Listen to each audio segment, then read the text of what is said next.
We all know these scenes from television. It's a quiet night at the hospital, and a group of nurses, doctors, and technicians are sitting in an emergency room. Suddenly, the ER's double doors burst open, and EMTs rush through, pushing a stretcher decorated with fluid bags and tubes. It takes about a second for our previously serene cast of medical professionals to snap into action. They receive information from the EMTs, assess the patient's injuries, call out for a particular medicine or machine. They converse with one another over the patient about the extent and severity of the injuries, on interventions, on movements, on treatments, on each person's role at any given moment. There's an inherent drama to critical care medicine, both in real practice and in its depiction on television.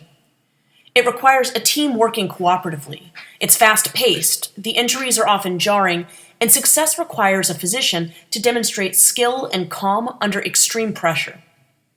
The emotions and the stakes are high. Critical care medicine is literally a life-or-death scenario. The grand narrative of medicine in the 20th century is one of increasing specialization, emerging technologies, and enthusiasm for research. The story of critical care medicine is one that both fits this narrative and resists it at the same time. It's the story of a specialty which bridges disparate disciplines, one in which a patient's life relies on a physician's snap judgments as much as cutting-edge technology.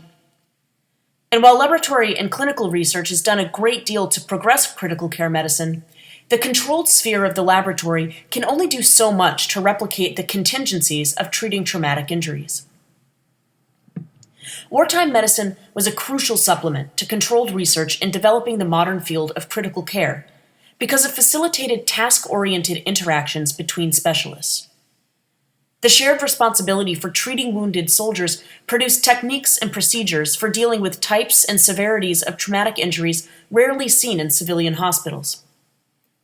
The 20th General Hospital was established in India during World War II as a joint effort between the Red Cross and Penn Medicine. By examining 20th General Hospital and its World War I predecessor, we can see how the procedures, techniques, and networks of collaboration found in 21st century critical care emerged from a wartime hospital deep in the Indian jungle. The Hospital of the University of Pennsylvania, or HUP, was founded in 1874 as the nation's first university-affiliated teaching hospital. The hospital's relationship with an academic institution quickly pushed it to the forefront in research and provided a fertile ground for the emerging trend toward specialization. The nation's first academic department of orthopedics was founded at Penn in 1889. Less than 10 years later, two Penn surgeons were the first to publish research on the medical uses of Roentgen rays. In the opening years of the 20th century, another Penn surgeon, Dr. Charles Fraser, pioneered operative techniques on the brain and spinal cord. Yet, despite these advances, their corresponding specialties were still in their infancies. There was little in the way of standardized cooperation between specialties, and most were tied to the larger departments of surgery, medicine, or pharmacology. Soon after the outbreak of World War I, a medical team from Penn collaborated with the Red Cross to organize Base Hospital 20 in Châtel-Guyon, France. This was no small undertaking. 22 medical officers, 2 dentists, 65 nurses, a chaplain, and 153 enlisted men formed the core staff of Base Hospital 20, and most were affiliated with Penn either as staff, faculty, or student.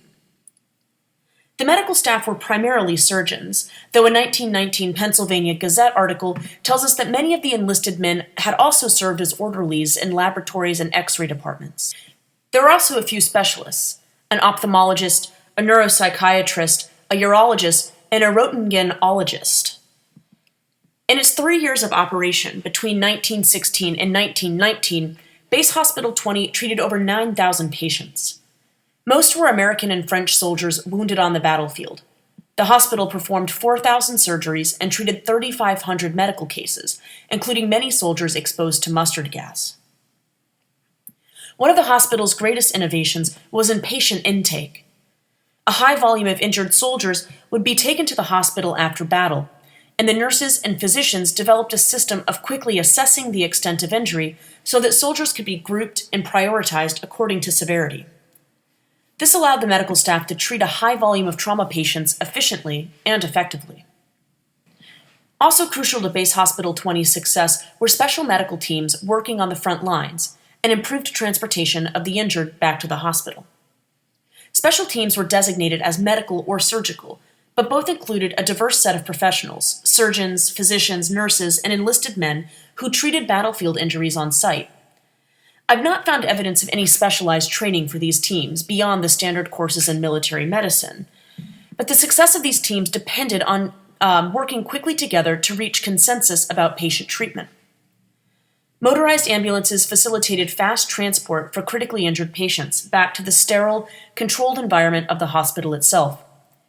This rapidity of transport allowed patients to be treated by a specialized surgeon or medic whose interventions were dictated by the injury alone, rather than the injury and the dangers of the immediate environment. The wartime experiences at Base Hospital 20 informed the specialization choices of many medical students and early career professionals after they returned to Penn in 1919. Neurosurgery in particular grew significantly in the interwar period. The neuropsychiatrist at Base Hospital 20 was responsible both for head injuries and mental health cases, and it appears that he referred patients with severe injuries to the general surgical team rather than operating on them as a specialist. Upon their return, many of these surgeons who had operated on head or spinal traumas sought out training with Dr. Charles Fraser. Fraser himself had decided to focus his energies fully on neurosurgery after advancing treatments of peripheral nerve injuries and brain trauma during his own World War I service in Cape May, New Jersey. One such Fraser student was Armand Groff. Groff spent the interwar period at Penn working under Fraser, and in 1943, Groff sailed for India to work as 20th General Hospital's primary neurosurgeon. Unlike Base Hospital 20, the medical officers at 20th General Hospital directly reflected specialist expertise. Groff deployed as a neurosurgeon, Philip Hodes as a radiologist along with a portable X-ray and several experienced technicians, and Harold Shea as an ophthalmologist. Robert Dunning-Drips was slated to go as the hospital's anesthesiologist, but he couldn't obtain physical clearance. Professor of Surgery Isidore Rabdin commanded the medical team's 59 medical, surgical, dental, and laboratory specialists, 120 nurses, and 600 enlisted men. On January 20, 1943, this team from Penn boarded the USS Monticello bound for an unknown destination across the Pacific Ocean. On March 22nd, they arrived at the small town of Margarita and the jungles and tea plantations of Assam, India. Base Hospital 20 had been in French resort hotels. 20th General Hospital was built from bamboo and thatch during monsoon season. In this series of outpost buildings, a range of medical specialists worked in close quarters to treat American, British, and Chinese soldiers wounded in skirmishes with Japanese forces in Burma. The medical staff at 20th General Hospital had trained for nearly 2 years to prepare them for service on the front lines, and much of this training built on lessons learned during World War I and focused specifically on dealing with the contingencies of wartime medicine as a civilian physician. But trauma was still largely absent from academic medicine. Expense limited the amount of trauma research done during peacetime, and so 20th General Hospital was a particularly valuable opportunity for this type of work. Treating traumatic injury on site or at the military hospital facilitated collaboration between specialists whose shared objective was expediting effective treatment under duress. Soldiers came to both wartime hospitals with injuries distinct from and more severe than most traumatic injuries a surgeon or physician would encounter during peacetime at HUP. Thus, 20th General Hospital allowed specialists to research new collaborative measures and progress their own specialty by encountering new, highly advanced problems in an environment where life or death stakes often necessitated innovative approaches. The first new, highly advanced problem was the environment. Rabdin and his team arrived at the start of the rainy season, which meant that in addition to treating traumatic injuries, they were faced with tropical illnesses as well.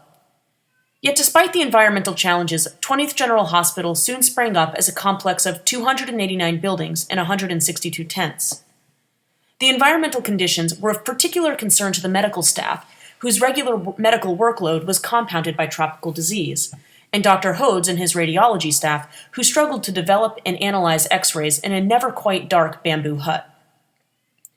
Yet Rabdin was committed to demonstrating that battlefield medicine, particularly surgery, could be done with the same care and success as civilian medicine. and this required collaboration. Civilian surgery had become a multi-specialty affair.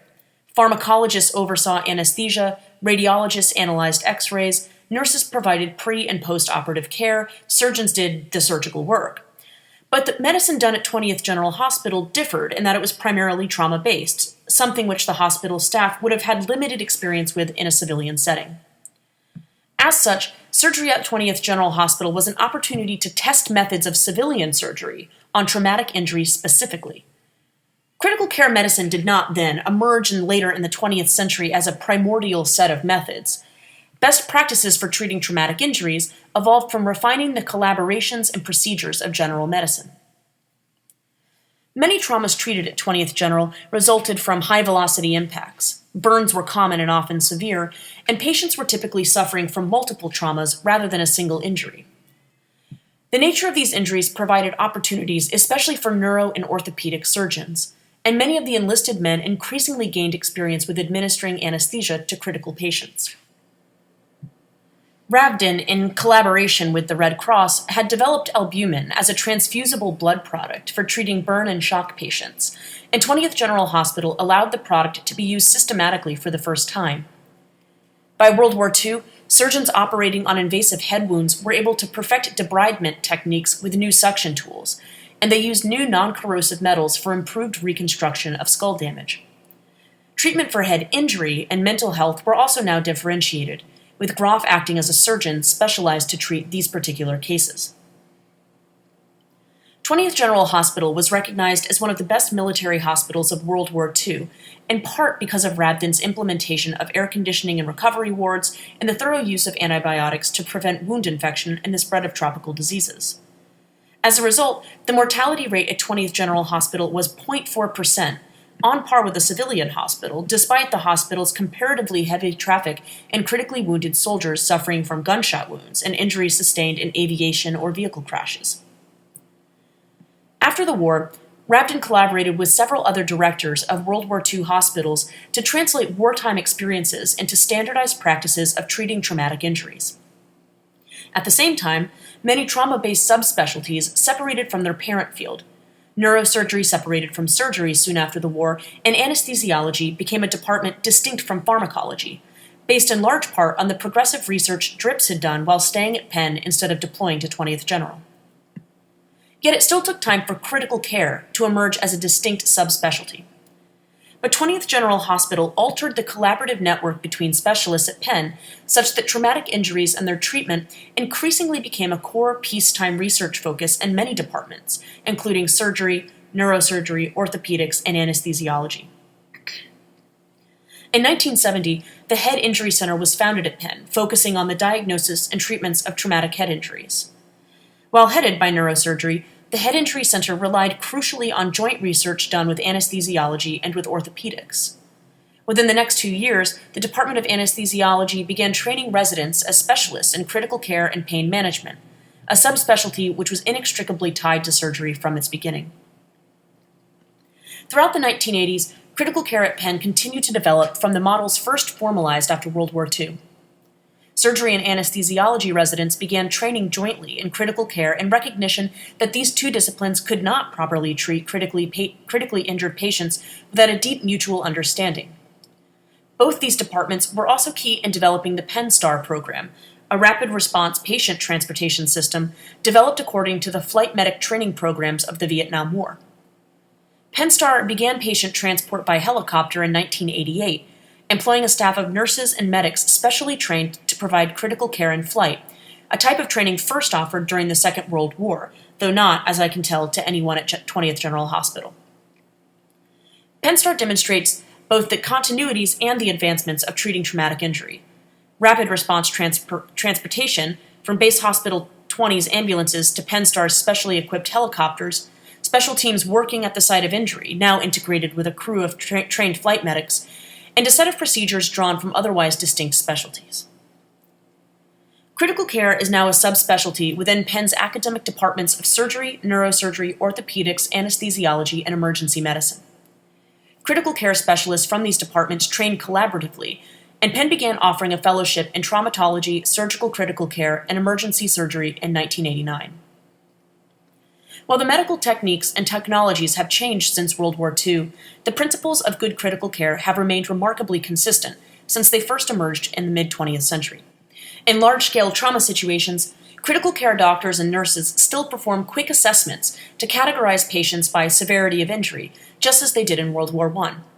This continues to be a proven method of delivering efficient treatment to a high volume of patients, whether these patients come from a battlefield, a bus crash, or a natural disaster.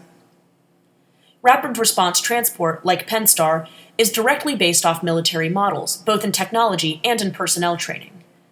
And the field of critical care today demonstrates the lessons learned in the hotel resorts of France and in the jungles of Assam.